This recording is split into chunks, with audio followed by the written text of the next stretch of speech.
લવ એક એવો affection emotion જેની પાસે આખી દુનિયા ગાંડી થાય છે. પણ ડીડ યુ નો કે રિલેશનશિપ કેટલીક સ્ટેજીસમાં હોય છે. જ્યારે તમે કોઈક વ્યક્તિને મળો તો સૌથી પહેલી સ્ટેજ ઇન્ફેચ્યુએશનની હોય છે.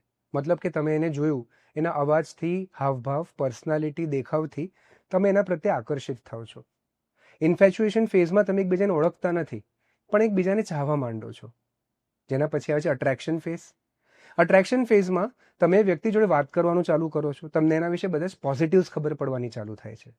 તમારા મનમાં તમને કેવો પ્રેમ જોઈતો હતો, તમને કેવી વ્યક્તિ જોઈતી હતી, જેની છબી તૈયાર હતી, તમે એ વ્યક્તિને આ છબીમાં ગમે એમ કરીને ફિટ કરવાની કોશિશ કરો છો. અને અચાનક જ તમારો અંદરનું અફેક્શન બહુ જ હાઇટન્ડ થઈ જાય છે. તમારું અટ્રેક્શન એટલું બધું વ્યક્તિ પ્રત્યે વધી શકે છે કે તમને એમ લાગવા માંડે કે he or she is the one for me.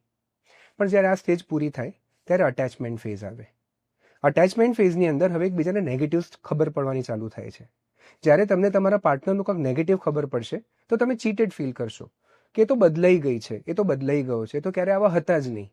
પણ હકીકત એ છે કે હવે તમે એમના નેગેટિવ્સને એબ્ઝોર્બ કરી અને તમારા મનમાં છબી છે વ્યક્તિત્વ તરીકે જોવાની બદલે એ જે વ્યક્તિ છે એની રીતે તમે જોવાનું ચાલુ કર્યું છે.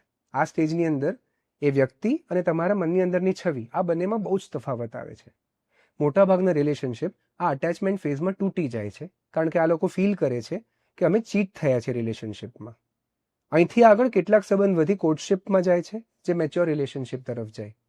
પણ ઘણા લોકો અટેચમેન્ટ ફેઝમાં એમ માનવા માંડે છે કે જો અમારા લગ્ન થઈ જશે તો બધું સોર્ટ થઈ જશે. અટેચમેન્ટ ફેઝમાં બંને સમજ્યા વગર, એકબીજાને એક્સેપ્ટ કર્યા વગર જે મેરેજ તરફ આગળ વધે છે, આ મેરેજીસ ઇવેન્ચ્યુઅલી કાં તો લીગલ સેપરેશન કાં તો કોઈક પ્રકારની મેરેજ કાઉન્સેલિંગ માટે બનેલા મેરેજ થઈને રહી જાય છે.